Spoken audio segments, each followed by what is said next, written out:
তারা বলেন দোয়া কবুল হয় না, দেখেন নিজেদের সাথে মিলে কিনা। এই পাঁচটা শর্ত যদি পাওয়া যায় মুহূর্তেই আপনার দোয়া আরশে যে নক করবে। এক নাম্বার শর্ত আকলুল হালাল, হালাল খাওয়া। কি খাওয়া? আমরা দুইটাই খাই, হালালও খাই হারামও খাই। বেশি খাই কোনটা? হ্যাঁ, কি খান? আমি কই নাই কিছু, আপনারাই কইছেন। নিজের উত্তরে নিজে ধরা না। হারাম খেলে তো দোয়া কবুল হয় না। লা ইয়াদখুলুল জান্নাতা জাসাদুন গুযিয়া বিল হারাম। ওই দেহ কখনো জান্নাতে যায় না যে দেহ হারাম খেয়ে বর্ধিত হয়েছে। কেন দোয়া কবুল হয় না? মিলিয়ে নেন নিজের জীবনের সাথে, জাস্ট একটু মিলিয়ে নেন, খেয়াল করেন। আকলুল হালাল এক নাম্বার শর্ত। ইউর ইনকাম শুড বি হালাল, ইউর ফুড শুড বি হালাল, ইউর ড্রিঙ্কস শুড বি হালাল, ইউর ফ্ল্যাট শুড বি হালাল, your bank balance should be হালাল। চিল্লায় বলেন ঠিক কিনা? এক লোক কাবার চারপাশে শুধু দোয়া করে, ইয়া রব, ইয়া রব, ও আমার রব, তুমি আমারে মাফ করে দাও, তুমি আমারে মাফ করে দাও। এই সাহাবীর কান্নাকাটি দেখে, এই লোকের কান্নাকাটি দেখে অন্য সাহাবারা বলল, আজকের সব সওয়াব এই লোকে নিয়ে যাবে। সব সওয়াব তো আজকে উনার। এর দোয়া কবুল। আল্লাহর হাবিব বললেন, ওয়া মাতআমুহু হারাম, ও যা খায় হারাম খায়। ওয়া মাশরাবুহু হারাম, যা পান করে হারাম। মালবাসুহু হারাম, তার ড্রেস আপ এটা হারাম টাকা থেকে আসে। ফা আন্না ইউস্তাজাবু লাহু, কেমন করে আল্লাহ ওর দোয়া কবুল করবে? আল্লাহ ঠেকা পড়ছে নাকি? ইন্নাল্লাহা তাইয়্যিব লা ইয়াকবালু ইল্লা তাইয়্যিবা। আল্লাহ নিজে পবিত্র, আল্লাহ পবিত্র ছাড়া কোনো অপবিত্র জিনিস গ্রহণ করেন না। জিহাদের ময়দানে একজন সাহাবী ছিল, সর্বপ্রথম তীর মেরেছিল। নাম কে বলতে পারবে? সাদ বিন আবি ওয়াক্কাস রাদিয়াল্লাহু তাআলা আনহু। উনি একবার আল্লাহর হাবিবকে বললেন, ইয়া রাসূলুল্লাহ, উদউ আল্লাহ আইয়াজআলানি মুস্তাজাবাদ দাওয়া। ও নবী, আপনি তো দোয়া করলে কবুল হয়, আপনি একটু আমার জন্য দোয়া করেন, আল্লাহ যেন আমারে মুস্তাজাবুদ দাওয়া বানিয়ে দেয়। কি বানিয়ে দেয়? মুস্তাজাবুদ দাওয়া মানে কি জানেন? যিনি চাইতে দেরি, কবুল হতে দেরি হয়। আল্লাহর হাবিব বললেন, ইয়া সাআদ, হে সাআদ, আতিব মাতআমাক তাকুন মুস্তাজাবুদ দাওয়া। সাদ, তুমি যেটা খাবে এটা হালাল খেও, হালাল খেলেই তুমি মুস্তাজাবুদ দাওয়া। সুবহানাল্লাহ পড়বেন না? আকলুল হালাল শারতুন লিকবুলিদ দুআ, দোয়া কবুলের প্রথম শর্ত। হারাম খেয়ে দোয়া করলে ওই দোয়া কখনো কবুল হবে। দুই নাম্বার শর্ত, দোয়াটা করতে হবে একজনের কাছে, তিনি কে? চাইতে হবে একজনের কাছে, তিনি কে? মসজিদে যে আল্লাহর কাছে চাইলেন, দরবারে যে বাবার কাছে চাইলেন, দোয়া কবুল কবুল হবে? হবে? চাইতে হবে একজনের কাছে, তিনি কে? অন্য কোথাও যেন আমরা না চাই।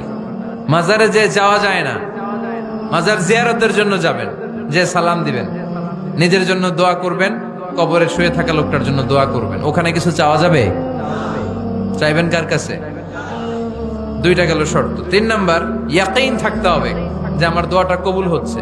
যখন দোয়া করবেন আপনার এই বিশ্বাস থাকতে হবে, আমার রব আমার ফরিয়াদ শুনছে, তিনি আমার কথা শুনতে পাচ্ছে, আমি চাওয়া মাত্রই তিনি সব দিয়ে দিতে পারে, এবং আমার রব আমাকে ফিরাবে না, তিনি দিবেনই। এরকম ইয়াকিন থাকতে হবে। উদউ আল্লাহ ওয়া আনতুম মুকিনুনা বিল ইজাবা, এমন ভাবে দোয়া করো যে তুমি সুনিশ্চিত এই দোয়া কবুল হবেই। এই নিশ্চয়তা নিজে নিজে নিয়ে নেবেন। আল্লাহর উপর ভরসা কম আমাদের, এই ভরসা জাগে না যারে উনি দিবেনই, নিশ্চিত আমি। আপনি নিশ্চিত হলে পেয়ে যাবেন নিশ্চিত।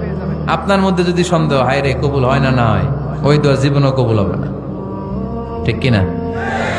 চার নাম্বার শর্ত, সালাতু আলা রাসূলিল্লাহ, আল্লাহর হাবিব সাল্লাল্লাহু আলাইহি ওয়াসাল্লামের উপর দুরূদ পড়া। কুল্লু দুআ মাহজুব মাওকুফুন বাইনাস সামাই ওয়াল আরদ। আমরা যা দোয়া করি সব আকাশ জমিনের মাঝখানে পেন্ডিং হয়ে থাকে।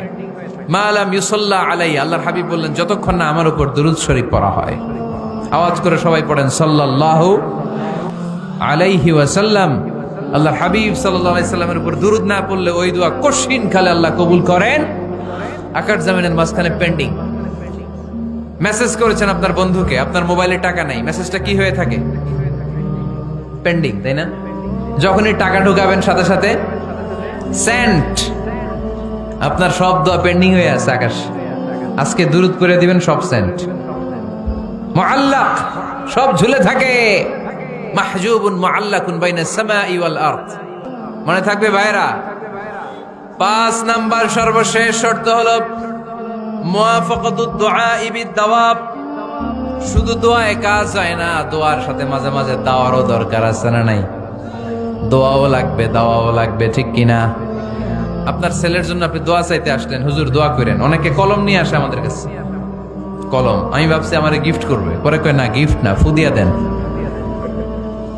ফু দিয়ে দেন কেন? আমার ছেলের পরীক্ষা, আপনার ফু পাইলে গোল্ডেন A+। আমি কই সর্বনাশ, লেখাপড়া না করলে ডবল 0 পাবে, দোয়ায় কাজ হবে না। আগে পড়াশোনা করতে হবে, তারপরে দোয়ায় কাজ হবে, ঠিক কিনা? দোয়াটা ভ্যালিউ অ্যাড করে, ইট অ্যাডেড দ্য ভ্যালিউ। কিন্তু আগে লাগবে লেখাপড়া, আগে লেখাপড়া। অসুস্থ হয়েছেন, খালি দোয়া চাইতেছেন। চিকিৎসা নেয়া বড় সুন্নাহ। আল্লাহর হাবিব সাল্লাল্লাহু আলাইহি ওয়াসাল্লাম অসুস্থ হলে চিকিৎসা নিতেন। সুবহানাল্লাহ পড়েন। দোয়ার সাথে দাওয়া লাগবে। এক ছেলে পীর সাহেব হুজুরের কাছে দোয়া চাইছে, হুজুর আমার সন্তান নাই, আল্লাহ যেন একটা ছেলে দেয়, দোয়া করেন। হুজুর দোয়া করছে, ছেলে হয় নাই। পরের বছর আবার দোয়া, হুজুর দোয়া করেন আল্লাহ যেন ছেলে দেয়, ছেলে হয় নাই। তৃতীয় বছর আইসা বলে, হুজুর দোয়া করেন, ছেলে হয় নাই। পীর সাহেব হুজুর মনে মনে কয়, ঘটনা কি? ওর ছেলে হয় না কেন? জিজ্ঞেস করলো, বাবা তুমি কি বিয়ে করছো? কয় না, বিয়া তো করি নাই। পীর সাহেব হুজুর বললেন, আগে বিয়েটা তো করবি, তারপরই না সন্তান। তো বিয়ের পর্বটা তো সারো, তবেই না সন্তান পাওয়া যাবে, ঠিক কিনা? দোয়ার সাথে দাওয়া লাগে। আল্লাহর হাবিব সাল্লাল্লাহু আলাইহি ওয়াসাল্লামের আঙ্গুলে একবার বিচ্ছু পোকা কামড় দিল, প্রচন্ড ব্যথায় বিশ্বনবী কাতরাচ্ছেন, রেগে গেলেন আর বললেন, ও বিচ্ছু, মানুষও চিনোস না, নবীও চিনোস না, কোথায় কামড় দিবি, জায়গা পেলি না। কিন্তু বিশ্বনবী ব্যথা পাচ্ছেন। আম্মা জান আয়েশাকে বললেন রাদিয়াল্লাহু তাআলা আনহাকে বললেন, লবণের পানি নিয়ে আসো, গরম দাও, ঢালো। উনি আরাম পাচ্ছেন আর সূরা ইখলাস পড়ে ফু দিতে লাগলেন, ফাতিহা পড়ে ফু দিতে লাগলেন। গরম পানি ঢালা শেষ, ফু দেওয়া শেষ, আঙ্গুলের ব্যথাও। দেখছেন কি কম্বিনেশন? দোয়াও লাগে, সাথে সাথে কি লাগে? দাওয়াও লাগে। দোয়া আর দাওয়া দুইটার সমন্বয়ে আপনাকে সফলতা দিবে কে? সফলতা একজনই দেয়, তার নাম জোরে বলতে হবে, তিনি কে? ব্যবসা যদি মন্দা থাকে, ব্যবসায় সফল হতে চান, সফলতা এনে দিবে কে? বিসিএস পরীক্ষা দিচ্ছেন, রিটার্নে পাশ করেন না, পাশ করায় দিবে কে? বিয়ের ব্যবস্থা হচ্ছে না, ব্যবস্থা করে দিতে পারে কে? পাসপোর্ট জমা দেয়া, হুজুর ভিসা লাগে না, হুজুর কিচ্ছু করতে পারবে না, করতে পারে একজন, চিল্লায় বলেন তিনি কে? এজন্য বিপদে আপদে সব সময় আমরা ভরসা রাখবো আমাদের আল্লাহ রাব্বুল ইজ্জা ওয়াল জালালের উপর। আল্লাহর কাছে আমরা বেশি বেশি চাইবো। আল্লাহ ছাড়া কারো দরবারে আমরা হাত পাতি না, চিল্লায় বলেন ঠিক কিনা? আমরা ফকির একজনের দরবারে, ঘাটে ঘাটে আমরা ফকির হইতে রাজি না, আমরা একজনের দরবারে ফকির। দরবারটা কার? দোয়া একটা শিল্প। যে টিপস গুলো শিখাইলাম আজকে, এগুলোর আলোকে আমরা যেন দোয়াটাকে আত্মস্থ করতে শিখি, যাতে দোয়া করার সাথে সাথে এই দোয়া আরো সে কবুল হয়ে যায়। আল্লাহ আমাদের সবাইকে কথাগুলো বুঝার ও আমল করার তৌফিক দান করো।